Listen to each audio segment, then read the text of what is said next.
Bonjour et bienvenue. Aujourd'hui, on plonge dans un sujet qui est à la fois complexe et profondément humain, le syndrome du Pékinsky. On va partir de la génétique, explorer les défis du quotidien, mais surtout, on va découvrir l'incroyable force d'une communauté et de l'espoir. Pour commencer, un chiffre, juste pour se rendre compte. On estime que le syndrome du Pékinsky touche environ une personne sur 5000. Alors oui, c'est considéré comme une maladie rare, mais son impact, lui, est bien réel pour des milliers de familles partout dans le monde. Allez, on entre dans le vif du sujet. Pour bien comprendre ce syndrome, il faut repartir de la base, de la science. Ce premier acte, c'est donc sur la génétique qu'on va se concentrer. Un chromosome et une différence qui changent tout. Alors, concrètement, le syndrome du Pékinsky, c'est quoi? Eh bien, c'est un trouble neurodéveloppemental. Tout se passe au niveau du chromosome 15. Chez les personnes qui en sont atteintes, une toute petite partie de ce chromosome, la région 15q11,2-13.1 pour les spécialistes, est en double. C'est cette copie en plus du matériel génétique qui est à l'origine de tout. Maintenant qu'on a vu la base génétique, voyons ce que ça signifie au quotidien. On passe au deuxième acte, pour aborder la réalité des défis auxquels les personnes et leurs familles font face tous les jours. L'un des points les plus importants, c'est le lien très fort avec les troubles du spectre autistique. En fait, ces duplications du chromosome 15q sont même la cause chromosomique la plus souvent identifiée chez les personnes autistes. La quasi-totalité des personnes avec le DUP 15q, entre 77 et 100%, remplissent les critères du TSA. Mais attention, le tableau est plus nuancé que ça. C'est ça qui est important à comprendre.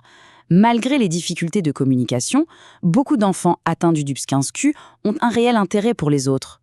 Ils peuvent avoir un sourire social, des expressions qui montrent qu'ils cherchent la connexion. Et ça, c'est essentiel de le cultiver. Un autre défi médical, et il est de taille, c'est l'épilepsie.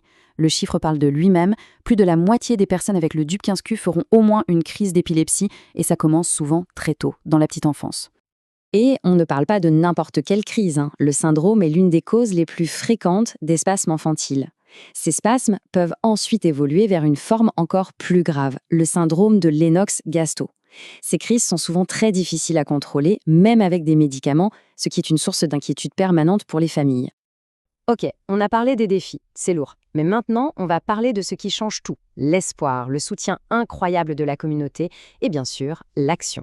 C'est là que l'histoire prend un virage vraiment positif. Et au centre de tout ça, il y a une organisation formidable, la DUP 15Q Alliance. Elle a été fondée en 1994. Au début, c'était un petit groupe de soutien. Et aujourd'hui, c'est un réseau mondial qui connecte plus de 2000 familles. C'est un véritable pilier depuis des décennies. Leur mission, elle résume tout. Elle est tellement puissante.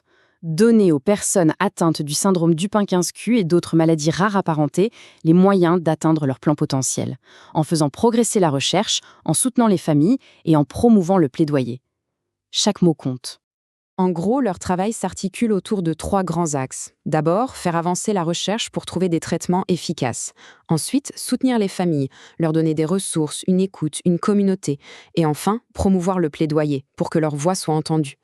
Mais ce soutien, il ne vient pas que de l'Alliance. C'est tout un réseau qui s'est mis en place au fil du temps, avec des ressources locales, de l'aide pour l'éducation, pour l'accès aux soins. C'est tout un écosystème de solidarité qui s'est construit. Alors, face à tous ces défis, mais aussi face à cette mobilisation incroyable, la question qu'on se pose, c'est comment est-ce qu'on peut aider? Eh bien, il y a des manières très concrètes d'agir. On peut, par exemple, soutenir les collectes de fonds, comme la marche Believe Walk. On peut faire un don pour aider la recherche à avancer plus vite vers des traitements. Ou tout simplement, on peut s'impliquer, donner de son temps pour renforcer ce réseau de soutien qui est si précieux. Chaque geste a un impact. Et on va terminer sur cette question.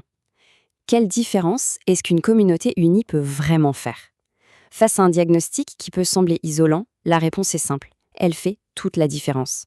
C'est la force du nombre, la force de la recherche et de l'entraide qui transforme l'incertitude en espoir et qui fait de l'isolement une incroyable force collective.